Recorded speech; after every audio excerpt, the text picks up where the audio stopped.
All right, so today we're going to talk about the intensity reflection coefficient and the intensity transmission coefficient. So what these represent is a percentage of the amount of sound that's going to either reflect or transmit. So when you have an ultrasound beam, here's our transducer, you have what's called an incident beam, and that beam comes into the medium and hits a boundary. So this is medium 1, medium 2, see how they're different? And it'll hit a boundary, and when it hits that boundary, some of the sound is going to reflect, and some of that sound is going to keep going.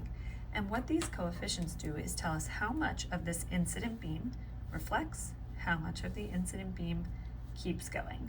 So we represent this as a percentage typically, or as a digit between 0 and 1, right? 1 would be all of it, 0 would be none of it.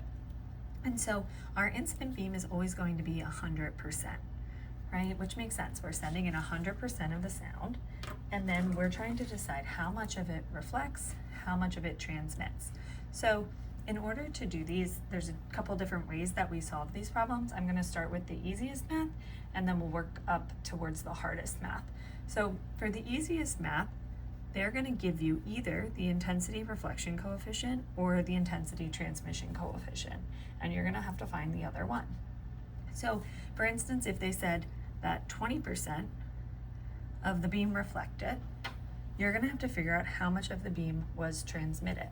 So for the sake of these problems, we do this kind of more simplistically than it really is, but we're always going to have these two numbers, our IRC and our ITC, equal 100% of our beam.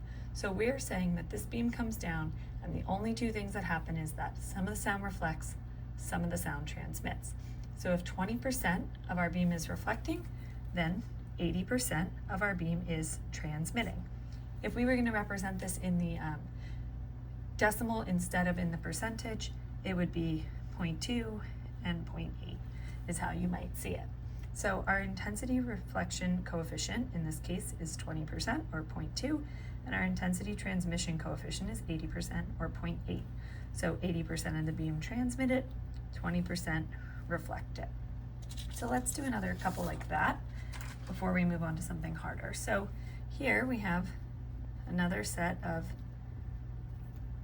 mediums that have different impedance values, and we're going to say that they're telling us 96% of our incident beam transmitted. So incident beam comes down, 96% of this sound keeps going, which means something reflects.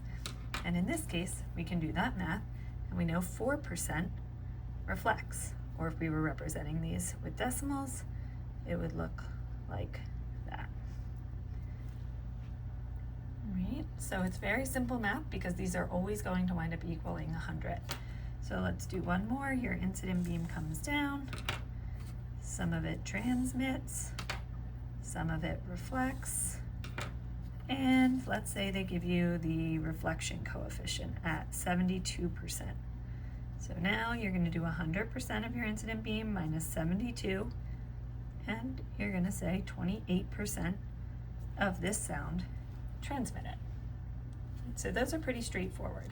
The next thing that you can solve with these is the actual intensity of the beam itself. So intensity of our sound beam is represented in milliwatts per centimeter squared, so that's our unit. And what we're going to do is we're going to solve problems that have they have given us the intensity of the beam, and then they have to give you either the IRC or the ITC in order for you to be able to solve them fully. So you're still going to kind of think of that same concept where an incident beam comes down to the boundary. Part of it is reflecting, part of it is transmitting, and we're going to kind of figure out how much is reflecting and how much is transmitting. But instead of the percentage of the beam, we're going to figure out the actual intensity of what's reflecting and the actual intensity of what is transmitting. So in this example here, let's do really easy math to start. We'll say that our incident beam was 100 milliwatts per centimeter squared. Okay, so that's this purple beam, right? 100 milliwatts per centimeter squared is being sent into a patient. how much of it is reflecting at this boundary, how much of it is transmitting at this boundary. And let's say that they give you the IRC at 15%. So right off the bat, you have the IRC is 15%. You know you can solve your ITC, make that 85%, since those are going to be 100. Okay, and now we need the actual incidence, the actual intensities. So to figure out the intensity for the reflection, you're going to take 15% of whatever the incident beam's intensity is. So 15% of 100 is 15. So that's a very easy one, 15 milliwatts per centimeter squared. Then you'll do the same for your transmission. So 85% of 100 is 85 milliwatts per centimeter squared. And this would be the intensity of the transmitted beam. And what you'll notice is that these two numbers have to equal the initial incident intensity. So let's do an example where it's not so easy, where it's not 100. So same concept where you have incident beam come down, part of this sound is going to reflect, part of the sound is going to transmit. Okay. But let's say our incident beam started at 200 milliwatts per centimeter squared. Right? And let's say they gave you the ITC at 70%. So 70% of 200 is 140. So 140 milliwatts per centimeter squared. And that's the intensity transmission, right? The intensity of the transmitted beam is 140 milliwatts per centimeter squared. So now IRC. And you could do this two different ways here. So if you're only trying to figure out the intensity of the reflected beam, you could actually take 200 and subtract 140, and you could get that the answer is 60 milliwatts per centimeter squared, because the intensity of the reflected beam and the intensity of the transmitted beam have to equal the incident intensity. The other thing you could have done is solve for the IRC, right? So we know that the ITC is 70, so the IRC is going to be 30%, and 30% of 200 is 60. Right? So two different ways to get to the same answer. All right, one more this way. So incident beam comes down, some of this sound reflects, some of this sound transmits. I'm going to do one that doesn't work out so nicely mathematically. Remember that your registry exam is never going to have a calculator, so they're never going to ask you to solve anything that's not just easy mental math. And honestly, they're probably not going to ask you to solve these numerically at all. They just want you to understand the concept of it and what it's representing. So in this one, let's do 220 milliwatts per centimeter squared as our initial incident intensity here. And let's say that our IRC is 18%. And I'm going to solve the ITC right off the bat because I think it's easier that way, 82%. And then I'm going to use a calculator here, and I'll do 18% of 220, or if you're putting it into your calculator, right, if you remember your basic math, times 0.18. And we're going to wind up with 39.6 milliwatts per centimeter squared as the intensity of our reflected beam. If we do 82% of 220, we're going to wind up with 180.4 milliwatts per centimeter squared, and that number plus this number is going to equal that number, and that's how we can check that we are correct in our math. All right, now the most complicated thing that we do with the IRC and the ITC is that we figure out the intensity reflection coefficient by only using the impedance values of the mediums that we're working in. So our incident sound is still going to come through medium A and hit a boundary. Some of that sound's still going to reflect. Some of that sound's still going to transmit into medium B. In this case, because we're using the formula, we'll call it actually medium 1 and medium 2. Okay, so now we can actually figure this out just by knowing the impedance values. If you get a problem like this, they're going to give you the impedance values because otherwise you can't solve it. So in this example, let's do impedance 1 is 200 and impedance 2 is 800. And then we're going to plug it into this formula here. So 800 minus 200 over 800 plus 200 squared. Okay, so 600 over 1,000 squared, and we wind up with 0.6 squared, which equals 0.36, okay?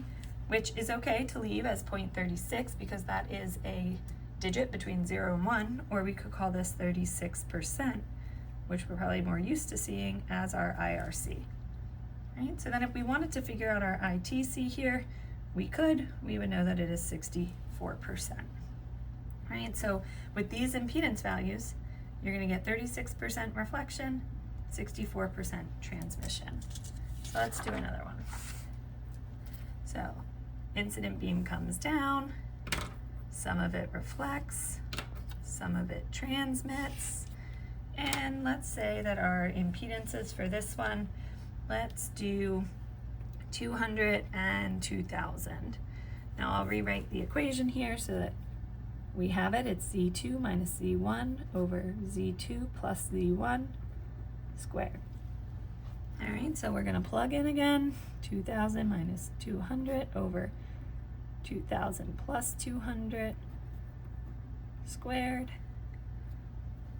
So we'll be at 1,800 over 2,200 squared. And we're going to use a calculator, and I'm going to round because I don't want to make this too complicated. So we wind up at 0.67 or 67% as our IRC, which means that our ITC for this problem would be 33%.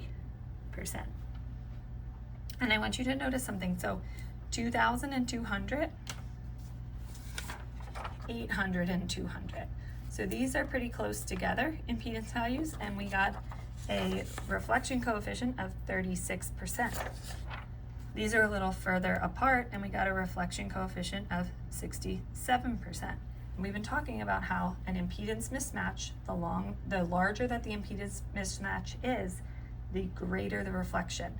So let's see if that works out if we do this one more time and we go an even bigger mismatch here. So if we do 200 and 6,000, in theory, right, our intensity reflection coefficient should be greater than 67 because now we have even a bigger impedance mismatch, and so we should have more reflection. So we'll still have an incident beam come down, we'll have a reflection beam come back, we'll have a transmit beam come down, and then we want to solve this. So let's plug in these numbers. 6,000 minus 200 over 6,000 plus 200 squared. So we wind up here at 5,800 over 6,200 squared. And again, we're going to use a calculator and round, and we wind up at 0.94 or 94% as our IRC. A bigger reflection than 67 because it's a bigger mismatch of impedances. And then we could also figure out our ITC here because we have no 94% as our IRC, so our ITC is 6% or 0.06. Right, so I hope that clarifies a little bit with ITC and IRC. Really the biggest takeaway here is understanding the concept that an incident beam comes in and some of that beam reflects, some of it transmits, and that reflection and that transmission have to equal the amount that was initially sent into a patient's body.